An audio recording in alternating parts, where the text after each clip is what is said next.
अगर हम ये नहीं पूछें तो पूरा तर्क जाया है। इसी के ही सहारे तो यहाँ इंसान आया है। इसी परिकल्पना से तो हमारी धारणा आई। इसी से तो खुदा के होने का एहसास आया है। उसे किसने बनाया है?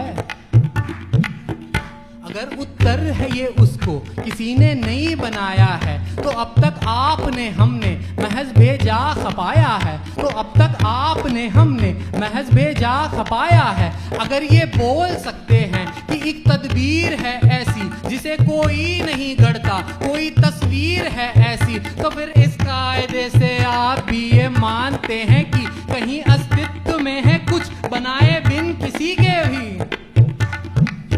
तो ये भी बोल सकते हैं कि जो ब्रह्मांड है पूरा, जिसे साबुत कहे या आप चाहें बोल दे पूरा, खुदी में पूर्ण है और वो खुदी में ही बकाया है। बिना मालिक के है वो भी किसी ने नहीं बनाया है, किसी ने नहीं बनाया है।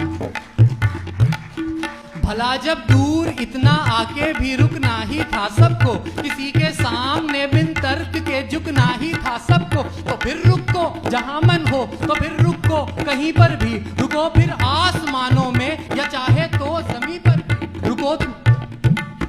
रुको माँ बाप पर अपने, या रुक सकते हो दादा पर। रुको तुम एक नर पे या रुको तुम एक मादा पर। किसी को भी खुदा समझो, किसी को भी खुदा मानो, किसी को भी कहो अपना, किसी को भी जुदा जानो। मगर ये मानने में आपको दिक्कत या अड़चन है, मगर ये मानने में आपको दिक्कत या अड़चन है, तो फिर श्रीमान केवल आपका ये दोगलापन है। तो फिर श्रीमान केवल